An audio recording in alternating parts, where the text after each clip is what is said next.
petite présentation. Elle est malheureusement hospitalisée depuis quelques jours, mais elle m'a fait passer son texte, parce qu'elle tenait absolument à rendre hommage à son ami Marek. Alors je vais lire le texte de Janine Daniel. On est d'accord? Je suis prêt. Donc c'est Janine qui parle, c'est pas moi, hein, on est d'accord.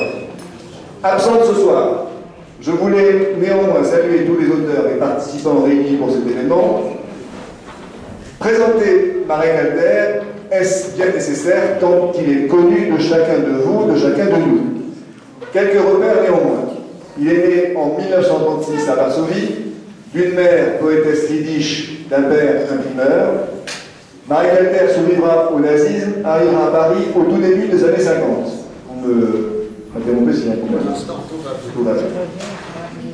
Il se marie avec Clara et débute une carrière de peintre, mais les hasards de la vie et les rencontres le conduiront à produire cette œuvre romanesque importante, plus de 30 ouvrages, traduits en 20 langues. En outre, Marek Alter a réalisé plusieurs films, Shoah, Les Justes, a initié l'Institut Sorbonne Kazakhstan et tant d'autres choses encore. Je ne peux développer dans ce cadre ces aspects et l'œuvre littéraire majeure qui seront certainement objet du dialogue dans la rencontre qui va suivre. Je voudrais souligner néanmoins quelques fils conducteurs dans l'œuvre et la vie de Marek Alter, celui du militant, celui de l'écrivain, celui du témoin. Marek, le militant de la paix. C'est dans ce contexte que Jenny et vous avez fait connaissance, donc elle dit que nous avons fait connaissance. Dès septembre 67, après la guerre des 6 jours, un certain nombre d'intellectuels et de militants se sont mobilisés en faveur de la paix. C'est ainsi qu'a été créé, à l'initiative de Clara et de Marek Alter, le comité de la gauche pour la paix au Moyen-Orient et la revue Élément. De nombreuses réunions se sont tenues rue des Minimes, bientôt changer de micro, pour imaginer des voies, créer des contacts avec des intellectuels et des personnalités politiques arabes. On ne disait pas palestinien à l'époque. Il faut se souvenir qu'on ne pouvait réunir dans un même studio de télévision israélien et arabe. Nous avons vécu des moments d'espérance, des moments de déception, d'échec, mais Clara et Marek Alter ont été les voix les plus fortes en faveur de la paix. L'un et l'autre n'ont cessé le combat. Clara par son œuvre artistique internationale, et notamment le mur de la paix à Paris, et Marek par son travail de go-between, de messager infatigable entre les grands de ce monde. Marek Alter, le conteur, l'écrivain. Véritable conteur né, on pourrait l'écouter des heures durant, et vous allez en faire ou refaire l'expérience ce soir. Il a, dans la mémoire d'Abraham, retracé au fil de 5 siècles d'histoire le destin réel ou imaginaire de ses ancêtres. Le succès est immédiat, mondial. Depuis, Marek Alter a fait revivre dans ses récits les grandes figures féminines de la Bible, des évangiles ou du Coran. Ses œuvres ont été traduites en 20 langues molennes. Je voudrais évoquer ces dernières publications où Marek Alter revient vers l'essai, comme si au terme d'une longue carrière, 2 choses restaient inexplicables. Pourquoi les Juifs? L'identité juive échappe à toute définition, car si elle se fonde sur une histoire spirituelle, mystique et légendaire, elle s'enracine et enrichit les pays où vivent les Juifs. L'antisémitisme qui échappe à toute rationalité, l'antisionisme qui, loin d'être une critique ponctuelle d'une politique d'un gouvernement, vise à exclure Israël comme nation et en fait le juif du monde. Marek Alter s'en inquiète à juste titre, nous qui voyons partout dans le monde des actes tragiques d'antisémitisme. Avec l'imam Chalmouni, ils luttent contre ce mal et ont organisé une mobilisation des musulmans contre l'antisémitisme. Enfin, je ne pourrais conclure ce bref rappel de l'itinéraire de Marek Alter sans évoquer son livre « Je rêvais de changer le monde » paru chez Robert Laffont. Adressé à son épouse Clara, disparue en 2017, l'auteur évoque leur vie, leur combat. Ce livre sonne, ses mémoires, constitue un témoignage exceptionnel sur près d'un siècle de l'histoire. Chers amis, c'est toujours Janine qui parle, je regrette vivement de ne pouvoir être ici parmi vous, mais je tenais à rendre à Marek Alter un hommage pour l'exemplarité de sa vie dans la fidélité à ses combats pour la paix et les droits de l'homme. Saluer sa belle imagination et son grand talent et sa fidélité en amitié. Marek, d'Echaim à la vie avec affection. Geneviève.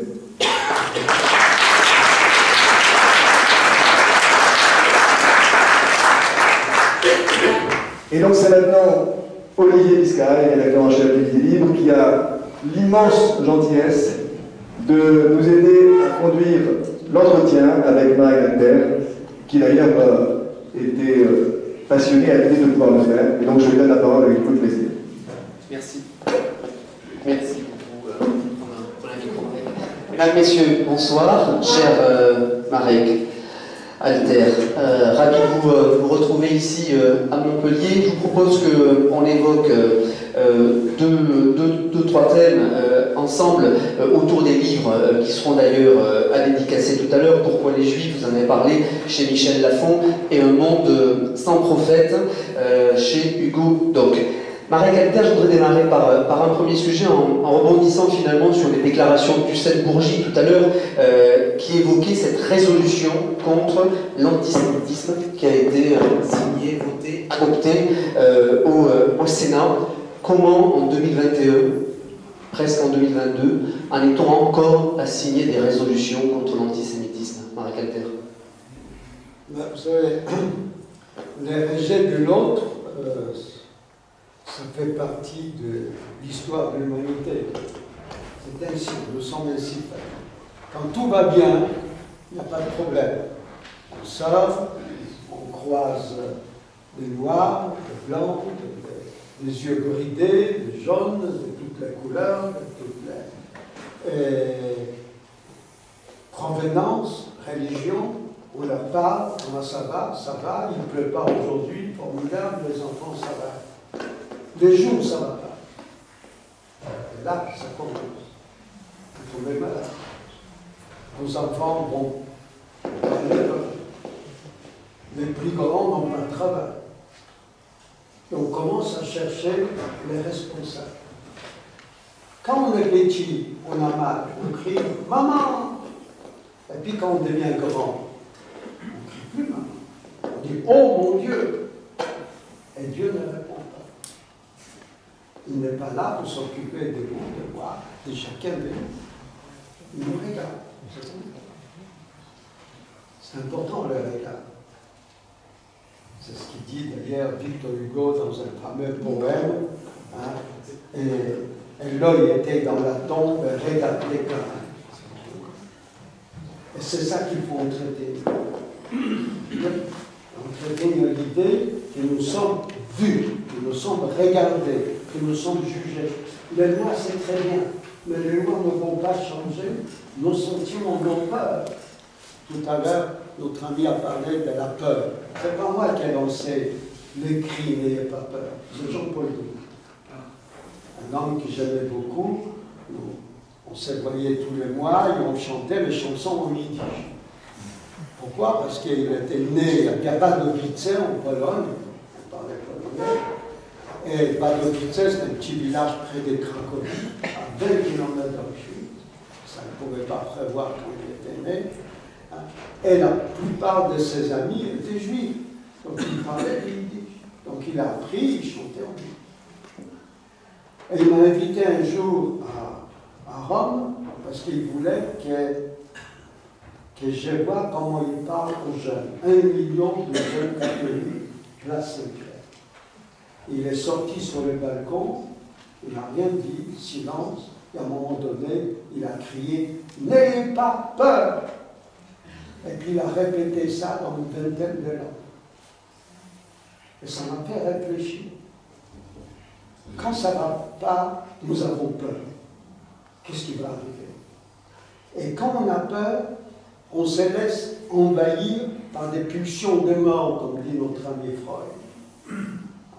Chacun qu'on croise n'est plus notre ami.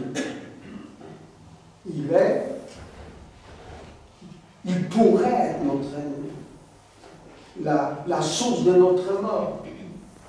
Depuis qu'on a inventé ça, du coup, quand je marche dans la rue et quelqu'un passe devant sans masque, je m'écarte. Je me dis, il est porteur de ma mort. je ne les tue pas. Parce que j'ai ce qu'on appelle l'éthique. J'ai une morale qu'il faut entretenir à l'école, etc. Donc, pour revenir, pour répondre brièvement à votre question, mon cher Olivier, il faudrait, dans un siècle, 2 siècles, 3 siècles, on votera encore des lois contre l'antisémitisme, je vous garantis. C'est malheureux à dire, ou contre le racisme, ou contre le rejet des autres. Et c'est bien qu'on revient constamment sur quelque chose qui nous travaille. On a besoin d'un bouc émissaire. Ce livre en Amérique est sorti sous le titre, ils sont quand même forts. Ils ont mis Pourquoi les Juifs et sous-titre La nécessité de bouc émissaire. Alors, le bouc émissaire change. Vous connaissez l'histoire du bouc émissaire? Racontez-la-nous.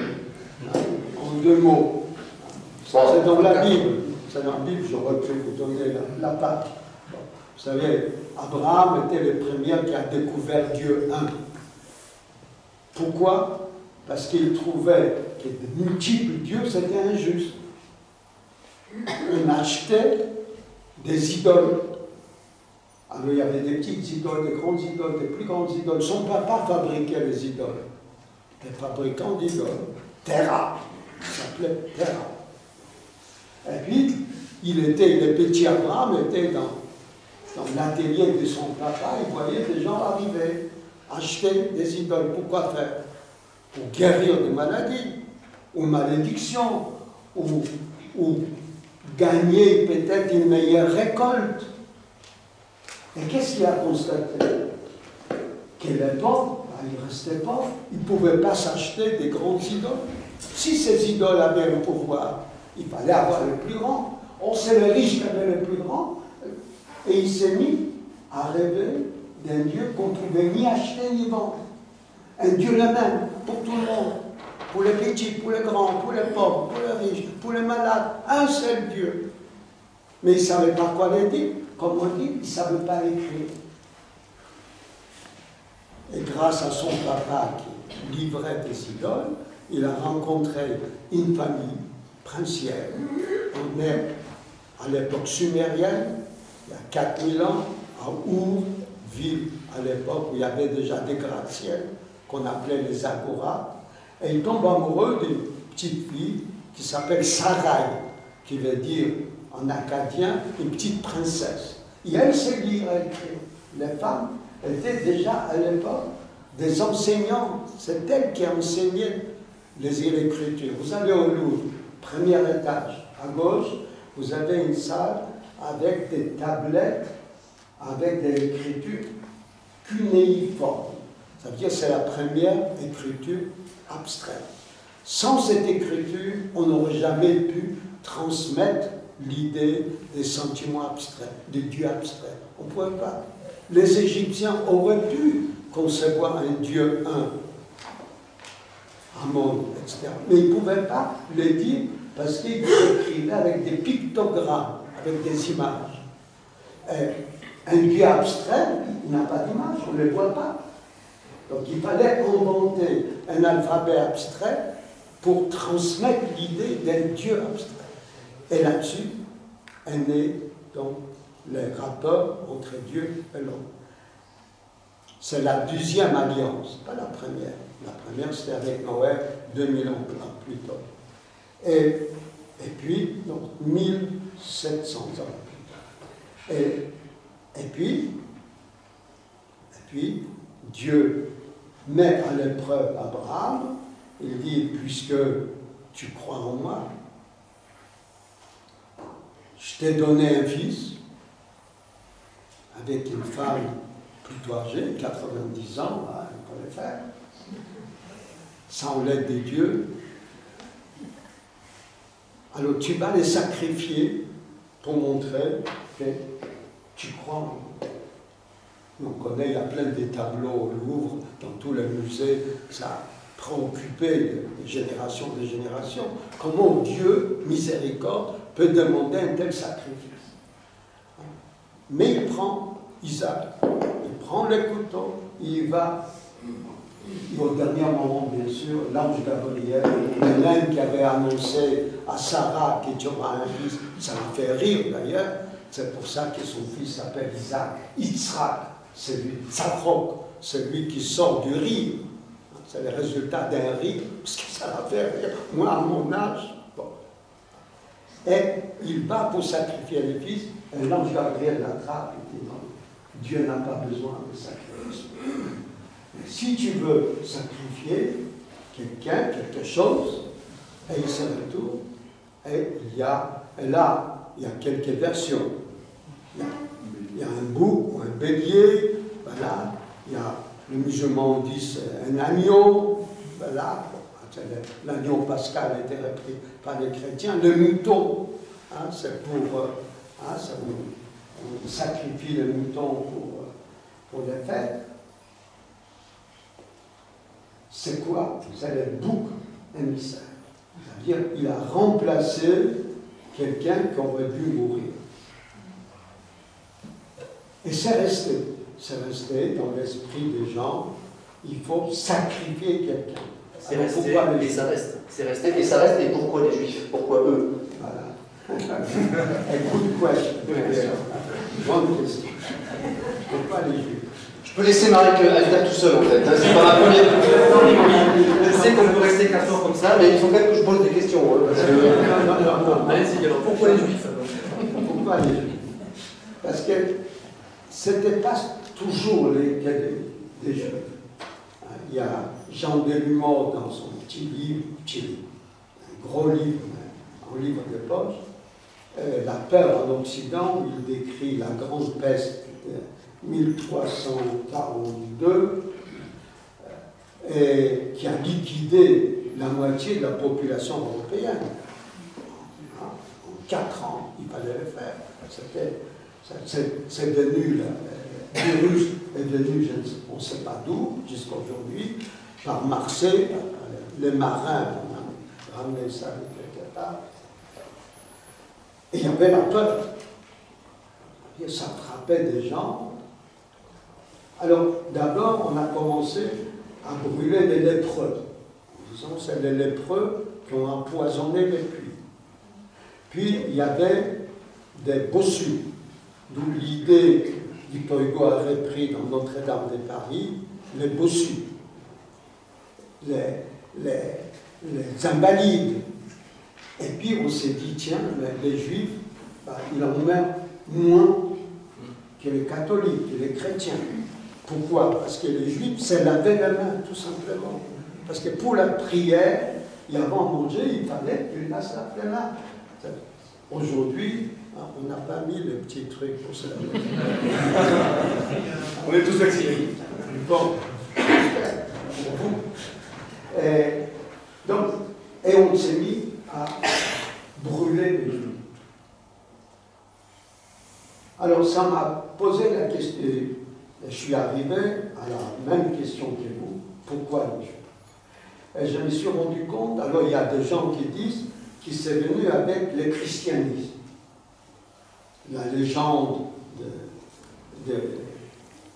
j'ai raconté dans quelques lignes dans les évangiles, comme quoi c'est les Juifs qui ont accusé Jésus et qui ont, contre la volonté même des Romains, demandé son exécution. Absurde, parce que Jésus était juif, il n'était pas chrétien. Vous ne connaissez pas.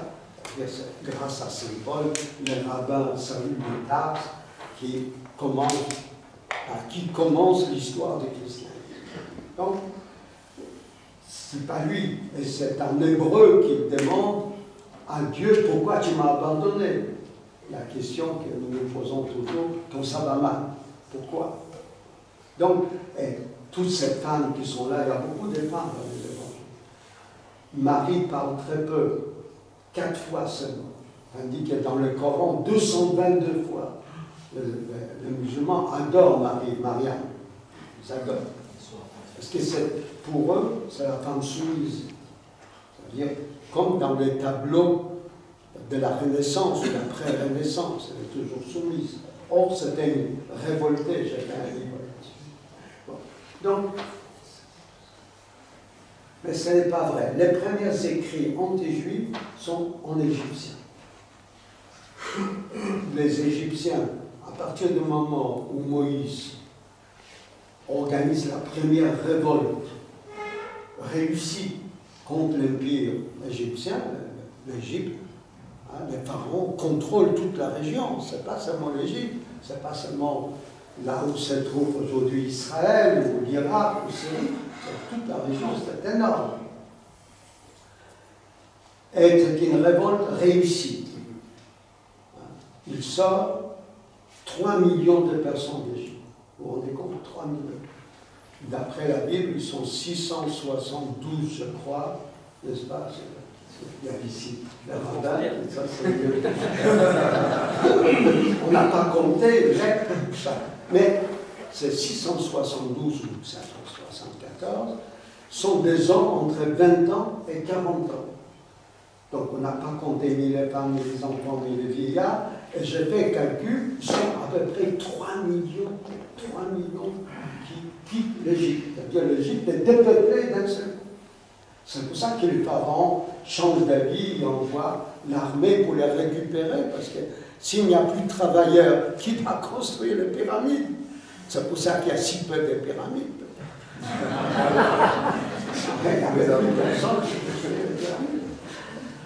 Et là, les premiers écrits anti-juifs. Leur idéologie était contraire à la pensée de l'époque. D'abord, il parlait de la liberté. Le mot liberté, dans le langage courant égyptien, n'existe pas. Parce qu'il n'aurait pas pu être exprimé par des hiéroglyphes. L'amour, on voit dans les hiéroglyphes une femme et un homme qui se tendent la main. Mais ça peut être aussi l'amitié, ça peut être aussi bonjour, au revoir, etc. C'est-à-dire, comme j'ai dit tout à l'heure, avant l'écriture cunéiforme, on ne pouvait pas exprimer les notions abstraites. La liberté, c'est une notion abstraite.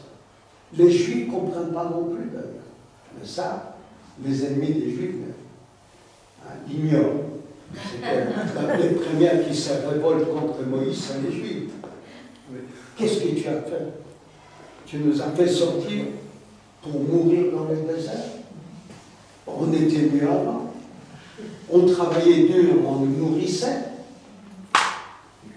Et Moïse se rend compte que avant Hegel, tant des millénaires, Hegel qui a écrit 3 pages extraordinaires sur le maître et l'esclave. Hegel, un grand philosophe allemand, maître-esclave.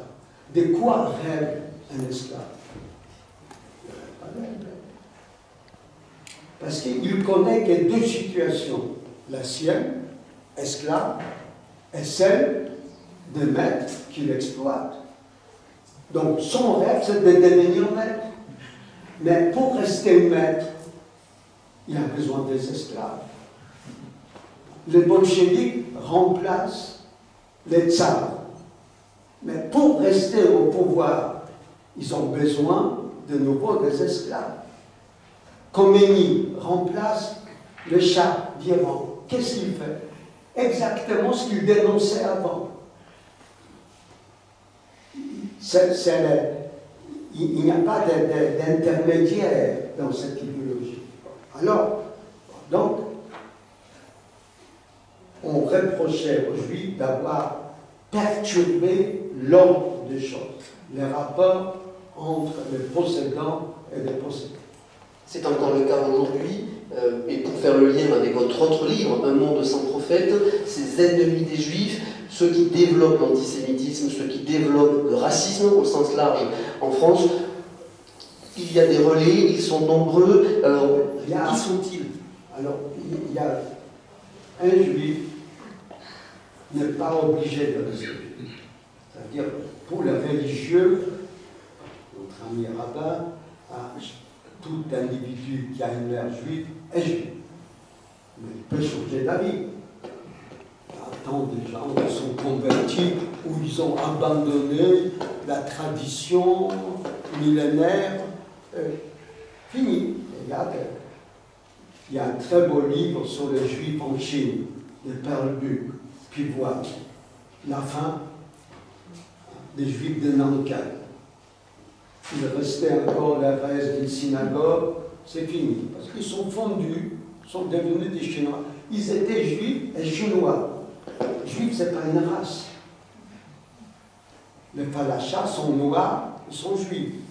Les Bnei Israël aux Indes sont hindous et juifs. Il y a 6 synagogues à Bombay encore aujourd'hui. C'est-à-dire, c'est un choix idéologique et religieux. Ce n'est pas seulement la religion. C'est la culture. C'est ce que disait Malraux, que quand un homme a tout perdu, il lui reste encore la culture. Et ce n'est pas par hasard que Goebbels disait que quand j'entends le mot culture, je sors mon revolver. Parce que la culture, c'est quelque chose qui est incrusté en nous depuis notre enfance. Schoenlein m'a raconté qu'il se souvenait que son arrière-grand-mère allumait des bougies vendredi soir. Et il m'a dit, est-ce que tu penses que c'est parce qu'on était des juifs? Oui. Un geste. C'est-à-dire, ce qui restait qu'un geste. Donc, les juifs, pour rester juifs, doivent garder au moins ces 2 notions qu'ils ont inventées il y a 2 millénaires, justice, c'est Abraham, dans le Deutéronome, justice, justice, tu poursuivras, et liberté, liberté, qui dira des années plus tard, Aragon et puis Paul Éluard, liberté, liberté, chérie, etc. Donc, ce sont 2 notions qui sont perturbateurs. Perturbe. C'est-à-dire d'être dans un juif, dès qu'il apparaît, il a une revendication subversive. Sinon, il n'est pas juif. Il n'est pas obligé. Il fait Pâques. Et Pâques, en 3 lignes, il résume toute l'histoire. Il y a un enfant qui demande quelle est la différence entre cette nuit et les autres nuits? Et le père ou le grand-père répond, nous étions des esclaves en Égypte. Les gens ont oublié qu'ils étaient des esclaves. En Égypte ou ailleurs. Ils pensent qu'ils sont nés en démocratie avec la carte vitale. Ils pensent que c'était ça. Dans le berceau, ils avaient déjà une carte vitale. Et cette carte vitale ne leur donne pas la permission d'aller au cinéma gratuitement. C'est terrible. Donc, et les Juifs étaient là pour dire non, non, non, non. Ce n'était pas une carte vitale. On a dû traverser 40 ans de désert. On était massacrés, brûlés, etc. pour entretenir les mots liberté et justice. Et ça, on ne les pardonne pas. Ceux qui défendent les valeurs de paix, de justice, de liberté, ceux qui aussi alertent sur cette absence de liberté, ce sont ce que vous appelez les prophètes. Hein, c'est le livre que vous avez signé, Un monde sans prophètes. Vous considérez qu'il y a de moins en moins de prophètes aujourd'hui qui alertent, qui sont des lanceurs d'alerte, qui dénoncent? Alors, les prophètes, c'est pas sans religieux. Absolument. Bon, dans la Bible, ils sont que 12. C'est pas un ordre. C'est-à-dire, la Bible parcourt le millénaire, il n'y a que 12 prophètes. La plupart, c'est des petits prophètes. Alors, moi, j'aurais bien aimé être un petit prophète. Bon. Je serais resté dans la Bible, ou dans la suite, si quelqu'un un jour écrirait la suite. Les Talmuds, c'est un livre ouvert, ce que les gens ne savent pas. On peut ajouter, il y a 24 volumes, on peut en ajouter un. Là, c'est une histoire pour moi extrêmement importante. Ça va vous amuser. Bon, vous connaissez déjà l'histoire, Moïse sort les Juifs, etc. Ils sont ce qu'ils sont, et il a envie de les détruire, d'ailleurs il en tue pas mal, parce qu'ils ne comprennent pas ce qui leur arrive. Bon, il casse établit la loi, il remonte sur le mont Sinaï, il en grave d'autres. Les gens pensent qu'ils gravent exactement la même chose. Ce n'est pas vrai. Je vous recommande à lire quelque part, comparer les deux versions. Il y a une différence importante pour le Shabbat. Le 7e jour, vous ne travaillerez pas, ni vous, ni votre famille, ni votre femme, ni vos ouvriers, ni etc., ni les étrangers qui sont parmi vous. Pourquoi? Parce que Dieu a créé le monde en 6 jours, et le 7e jour, il s'est reposé. Ça, c'était la première version que Moïse casse. Parce qu'il a vu la réalité. Les Juifs ne voulaient pas, les Juifs ne voulaient pas. Et quand il arrive à regraver le Shabbat, la raison du Shabbat change.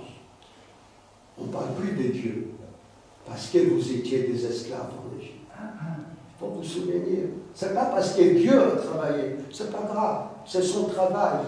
Il a créé le monde, c'était son travail. Il s'est fatigué, c'était très bien comme ça. Mais vous, vous étiez des esclaves. Et si vous oubliez que vous étiez esclaves, alors vous ne méritez pas la liberté. Vous ne méritez pas le Shabbat. C'est extraordinaire. Donc, alors, les Juifs arrivent enfin au pays du Canaan, on connaît. Ils sont 12 tribus, ils se partagent le pays en 12 États-Unis des Canaan.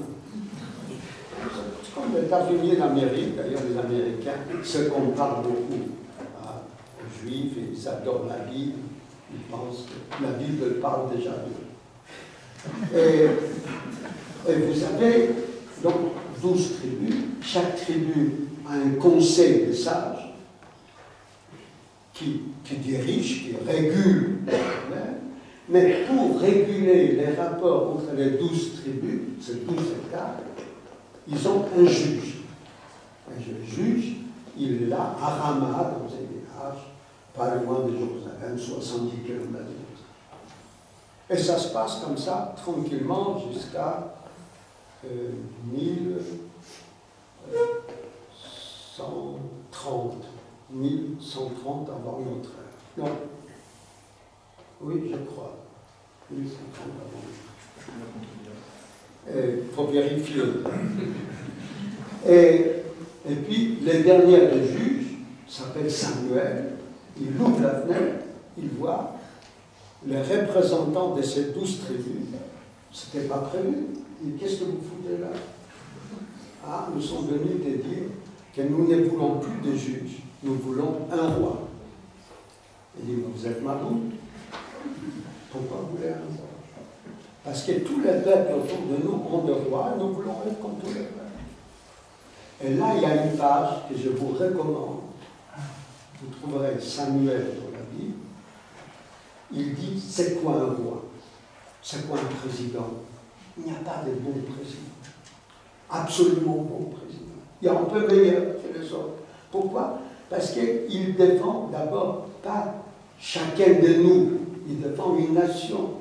Il défend un territoire. Et il doit, et parfois, ça paraît injuste.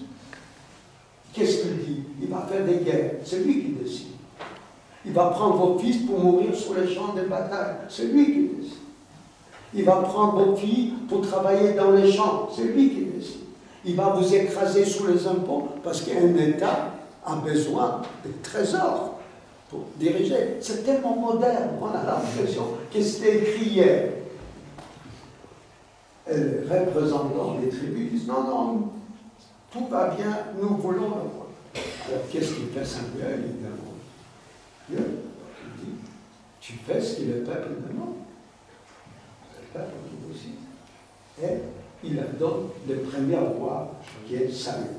Et si vous allez à Paris, vous allez quand même de temps en temps, on peut maintenant déjà voir la façade de Notre-Dame qui était rénovée. Vous avez 28 figures sur la façade. Ce sont les rois de Juda et d'Israël. Et le premier à gauche, c'est Saül. Oui, Saül, le premier roi. Le second, c'est David. Pendant la Révolution, les révolutionnaires français, qui c'était les rois de France, donc ils ont coupé la terre, ils les ont déposés, quand même respectueux, déposés dans un cimetière, ça, j'ai oublié. Ah oui, Père Lachaise, pardon, Père Lachaise. Et après, quand ils ont appris que ce n'était pas le roi chrétien, ils ont ramené les têtes, ils ont récollé le marbre. On n'est pas sûr que la tête du roi David donc, mais ce qui est important, c'est la décision de Samuel. Samuel, lui, il savait qu'il n'y avait pas de bon roi, de roi absolument bon. Il savait que tout pouvoir a besoin d'un contre-pouvoir, il le savait. Et il crée la première école de prophètes. Apprendre aux gens de crier. Prophète en hébreu, c'est dit Navi. Ça vient de l'acadien Nabou, le cri. C'est un homme qui crie. Et ce n'est pas facile de crier. Vous imaginez, vous sautez sur la place publique et vous mettez à crier. Vous ne serez pas. Pas parce que les gens vous prendront pour un fou, pour une folle, mais parce que ils penseront que vous êtes, que ça ne va pas. On va appeler la police. Vous perturbez l'ordre public. Aujourd'hui, il y a beaucoup de gens qui crient. Ce sont des propres. Sur la comédie. Et pourquoi? Alors voilà la question. C'est quoi les vrais prophètes? Le vrai prophète n'a rien à vendre. Même pas un livre. C'est ce que j'ai dit à ce mot. Parce qu'il y a des faux prophètes et des vrais prophètes. Les deux ont une force charismatique. Max Weber, un grand sociologue, judéo-français, alsacien, il a écrit un livre sur le charisme. Il y a des gens qui sont habités, qui ont des visages rayonnants, qu'on regarde. C'est comme ça. C'est la vie. D'autres peuvent être extraordinaires. Einstein, par exemple, on les photographiait parce qu'on savait qu'il était Einstein. Mais avant qu'il ne devienne Einstein, on ne les photographiait pas. Mais il y a des gens, Camus venait à la télévision qui était encore noir et blanc, il allumait une cigarette, on les reconnaissait le lendemain. Aujourd'hui, vous ouvrez la télévision, vous avez des gens qui discutent des choses qui nous concernent, l'avenir des Covid, les élections, etc.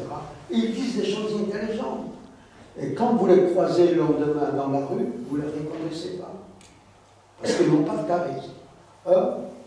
Il y avait, à travers l'histoire, des gens charismatiques, des vrais prophètes minoritaires, qui n'avaient rien à vendre, sauf justice. Prenons Jésus. Il ne remplissait pas les salles.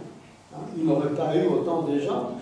Il y avait 12 types de sans-culottes ou sans-sandales qui les suivaient, comme des hommes, 12. Et qu'est-ce qu'il avait à vendre? Rien. L'amour, justice et la défense de la veuve et de l'orphelin. C'est tout. Il n'avait rien à vendre. Il ne voulait rien. Il ne voulait pas pouvoir. Et quand il voyait sur les étals des marchands autour des temples, ben, là, il montre sa violence, parce que, contrairement à ce qu'on pense, il n'était pas non violent, c'était pas Gandhi, hein? Il a pris son bâton, il a cassé les étals, il les a chassés, le marchand de temps. Ça, c'est le vrai poète, le vrai prophète. Et le faux prophète, qui est-il? Alors, les faux prophètes, ce sont ceux qui ont les mêmes moyens, ils parlent bien, ils se présentent bien, on se souvient d'eux, ils nous réveillent en mal ou en bien, mais ils ont des ambitions personnelles. Ah oui, il y en a quelques-uns. Jaurès n'avait pas d'ambition. Autrement, il aurait fait la politique comme tout le monde, etc. Il a été tué. Gandhi a été tué. Isaïe a été tué. Martin Luther King a été tué, Mandela a fait 20 ans de prison, Solzhenitsyn 20 ans de goulag. Il ne voulait rien. Solzhenitsyn ne voulait pas remplacer le type qui était au Kremlin. Il voulait seulement la justice, c'est tout. C'est dur être un vrai prophète, quand on n'a rien à vendre. Et donc les faux prophètes sont de plus en plus nombreux comme dans notre société aujourd'hui. Parce qu'il y a de plus en plus de gens qui parlent bien, qui paraissent avoir des connaissances qui nous impressionnent, parce que nous n'avons pas toutes les connaissances, parce que nous, on sait référer à notre téléphone, à Google, ça suffit, on n'a pas besoin d'apprendre par cœur, voilà, nous impressionnent, mais ils veulent vendre quelque chose, une idéologie, ils veulent le pouvoir. Zemmour va créer un parti, il est obligé. Il est obligé de prendre le pouvoir. Lui, c'est le faux prophète par excellence. C'est le faux prophète par excellence. Vous avez eu la gentillesse de publier une très jolie page dans votre journal où j'ai expliqué pourquoi il était le faux prophète. Peu importe. Je vais dire quelque chose peut-être qui va déplaire à mes amis. Ce n'est pas mauvais qu'il soit là. Parce que dans un monde sans prophète, parce que malheureusement, il y a à travers l'histoire des pans de l'histoire qui ne sont pas marqués par les prophètes. Donc, qui glissent, l'histoire glisse.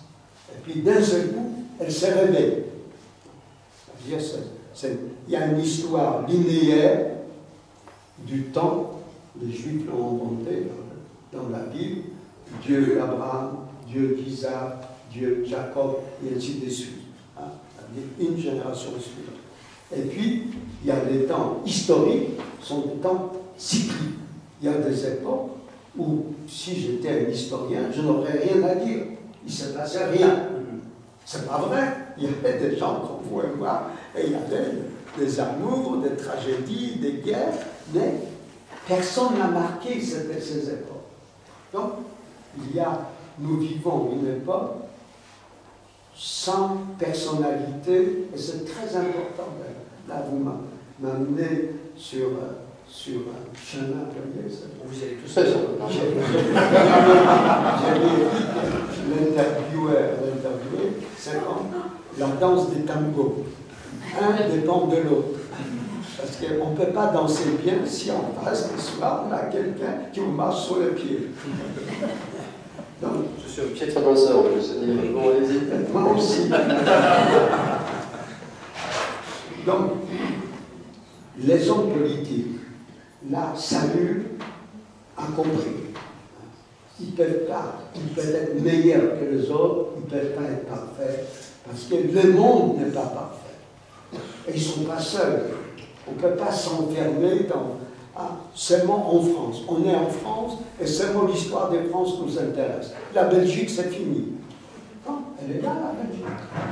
Elle est là, et les Belges passent la frontière pour travailler en France. C'est comme ça. Et Gérard Depardieu, quand il était énervé contre la France, il a acheté une maison en Belgique. Et il a revendu depuis.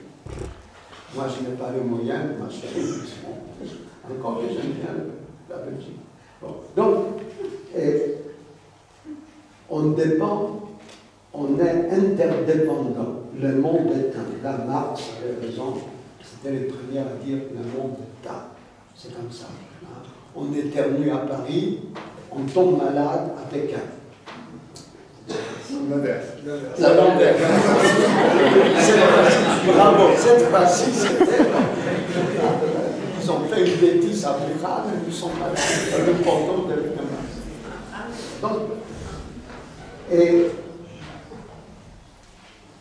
donc, comment est-ce qu'on juge un dirigeant? D'après les contestataires qu'il a en face de lui.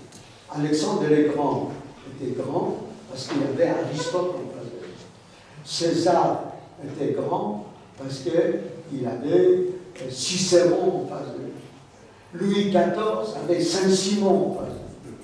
Il était le roi Soleil, Saint-Simon, il invitait quand même parce qu'il n'était pas sûr des visages qu'il voyait dans son miroir. Avec le miroir, on on s'arrange. Et aujourd'hui, c'est Miroir, miroir, dis-moi que je suis la plus belle. Voilà. Et puis arrive Saint-Simon, il dit non, si vous n'êtes pas les plus beaux. Diderot est allé le dire à Saint-Pétersbourg, à Catherine la Grande. Ce que vous faites, c'est pas extraordinaire. Il parlait français mieux que moi. Ça ne peut pas nourrir les paysans en Sibérie. Et une fois que l'on a dit ça, Quel est l'avenir donc de notre pays, l'avenir de notre société au travers de ce que vous dites sur ces prophètes qui n'existent plus? Et ça, c'est la question avant qu'on arrive signer. Là, c'est un vrai problème, surtout que nous sommes dans les élections. Nous n'avons plus d'idéologie, des rêves collectifs. Des rêves collectifs. De rêves justes ou pas justes, peu importe. Des socialistes, des communistes, des fascistes, des anarchistes, des conservateurs, des libéraux, etc. Et puis il y avait des églises, des synagogues, des mosquées, c'est-à-dire qu'on n'était jamais seul. L'idée d'un gilet jaune qui envoie sur son téléphone au secours, on va se retrouver au carrefour, n'aurait jamais pu naître dans une société où il y avait des contacts, où chacun de nous appartenait à un groupe qui se réunissait, qui rêvait ensemble un rêve qui ne se réalisait pas, peu importe.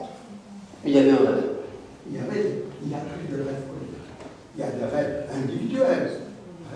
Je voudrais, devenir, je ne sais rien, millionnaire pour pouvoir aider les pauvres, je ne sais rien. Marianne voudrait certainement voir sa fille devenir riche, ou Jacqueline Cure, ses enfants, ses petits-enfants, devenir les plus beaux, les plus intelligents de France. Bon, ça sont les rêves individuels. Mais il n'y a plus de rêve collectif. Alors donc il y a un vide. Alors on parle des individus, on ne parle plus d'idéologie, on ne parle plus des idées. Comment on s'en sort?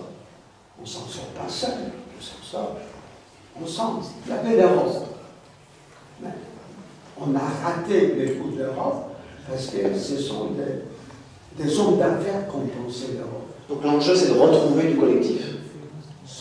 Retrouver le collectif, et pas contre, mais pour. Alors Zemmour nous réveille en disant « Moi j'ai quelque chose à vous proposer. » Quoi? On se débarrasse des Arabes, des musulmans, des étrangers. Ça y est, 30 millions de personnes dehors, on a la place pour nos enfants, on a de l'argent. Comment tu fais ça? Ça ne le sait pas encore. Tu ne vas pas refaire les camps de concentration que nous avons fait en France pour les républicains espagnols. On a oublié. Les républicains espagnols qui fuyaient les fascistes en Espagne, on les a enfermés. On ne va pas faire des ghettos comme pour les juifs. On ne va pas. Donc, mais peu importe. Donc, ce qu'il fait, c'est que. Et ça, là, c'est grave. Ce n'est pas lui qui est grave. C'est nous qui sommes graves. Il y a un proverbe russe qui est très joli qui dit on ne peut pas vendre une savonnette à quelqu'un qui ne se lave pas. Si Zemmour vend ses idées, c'est que les gens attendent ces idées. Que la haine est accumulée, que la peur dont avait peur Jean-Paul II est déjà bien installée. Donc ça veut dire qu'on a une responsabilité collective face à cela. Oui. Ah, c'était court, hein. Merci beaucoup, Marc. Merci beaucoup. On va...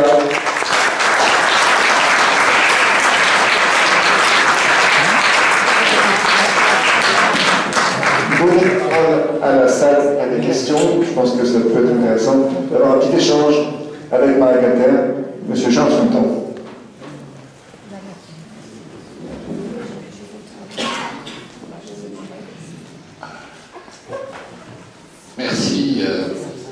Merci Marek pour ton intervention, pour votre intervention, pardon. Mais dire-tu, c'est très bien. Pour ton intervention. Moi, je me permettrai de recentrer le débat sur l'antisémitisme.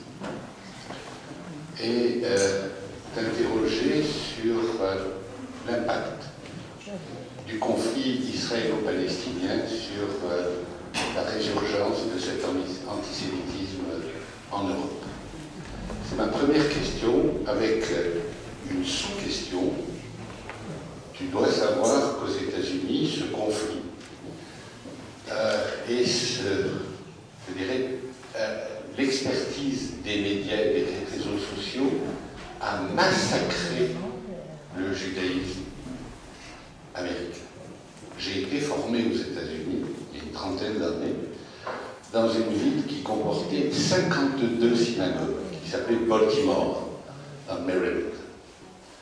Actuellement, il y a une chute des synagogues de 50%. Quand j'y étais, le nombre de mariages mixtes était de 10%. Actuellement, aux États-Unis, il dépasse 60%. Et le vécu du judaïsme et de l'identité juive, ce que le sociologue italien dont j'ai oublié le nom appelle la peuplitude, c'est-à-dire cette adhésion à un peuple, est quasiment inexistante aux États-Unis parce qu'ils préfèrent se référer à d'autres valeurs qui sont, je dirais, presque des valeurs de rigueur, des valeurs d'objectivité qui leur font analyser le conflit israélo-palestinien sous un prisme complètement différent. Et donc ma question, non, je l'ai déjà posée, quel est l'impact du conflit israélien sur l'avenir du peuple juif en général et de l'antisémitisme en particulier? Marie-Péter. Là, je vais vous décevoir. Je ne pense pas qu'il y aura beaucoup d'impact, ou plus d'impact qu'il a jusqu'aujourd'hui. La spécificité du peuple juif et sa force, c'est d'être enraciné dans un seul arbre, mais dans deux arbres. Et ça depuis toujours. Il y avait toujours une diaspora et toujours Israël. Toujours. Il y a même des historiens comme Khamari qui dit, avec raison, que ceux qui ont suivi Abraham, le pays de Canaan, jusqu'à Salem, où le roi s'appelait Melchizedek, symboliquement très fort, le roi de justice, c'est la petite partie de la tribu du terrain. Les autres sont restés sous les règnes des Sumériens. La diaspora babylonienne était plus forte que la communauté juive en Israël. Il y a deux Talmuds, Talmud de Babylone et Talmud de Jérusalem. Nous lisons tous le Talmud de Babylone, il est beaucoup plus intéressant, plus universel, et c'est normal. Les gens qui parlent du judaïsme par rapport aux autres qui ne sont pas juifs sont beaucoup plus intéressants que des gens enfermés entre eux avec des problèmes nationaux, la guerre, la paix, l'agriculture, la pluie, le vent. Donc, et c'est ça qui était très fort. Quand Jérémie est obligé, le prophète Jérémie, est obligé de fuir Jérusalem à cause de l'occupation babylonienne, il s'est réfugié à Alexandrie. Alexandrie, il y a 2 fois plus de Juifs qu'à Jérusalem. Et Philon d'Alexandrie est un des, puis il n'était pas le seul, hein, qui a introduit l'universel, qui a soumis d'une certaine manière Athènes à Jérusalem, sur le plan philosophique. Donc, nous sommes... alors, il y avait toujours un conflit entre les deux judaïsmes, diasporique et national. Les Juifs en Israël, ils sont israéliens. Ils ont raison d'être discrets. C'est eux qui font le service militaire, c'est eux qui meurent quand il y a une guerre, c'est eux qui font la richesse d'Israël.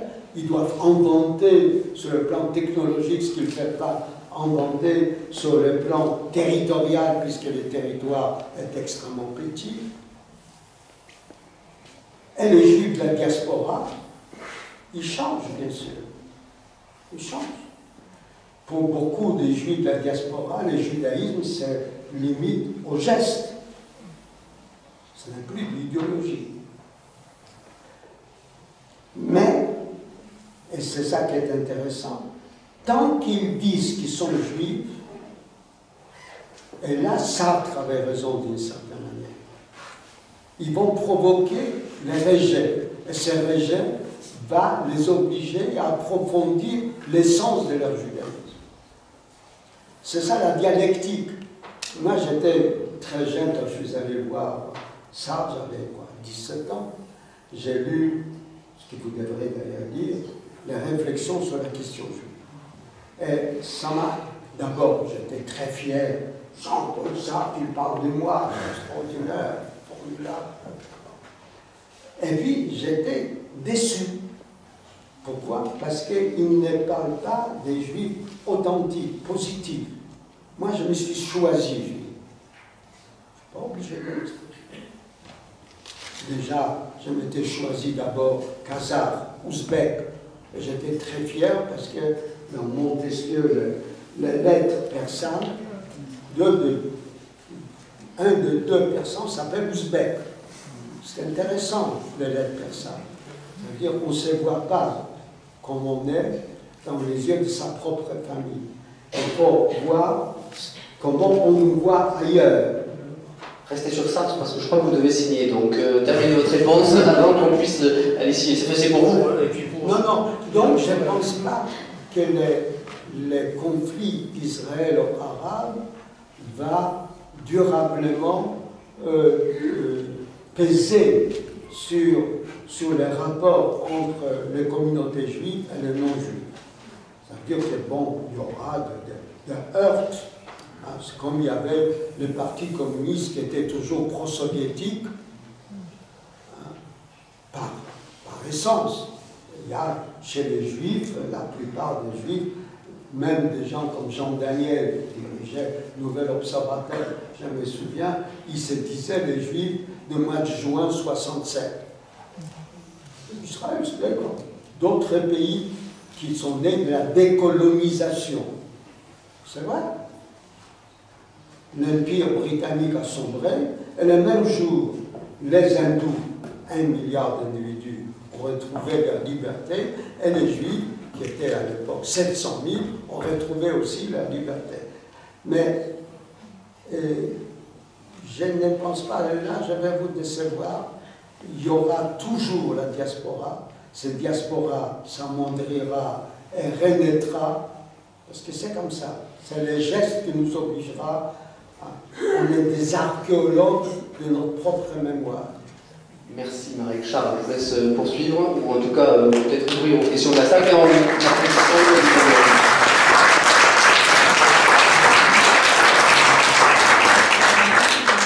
Je pense qu'on peut peut-être passer aux signatures avec Marek et préparer la deuxième partie de la soirée avec Didier Nebo qui va nous parler de son ouvrage sur la KNA. Merci beaucoup à tous. Merci Marek Albert, merci beaucoup.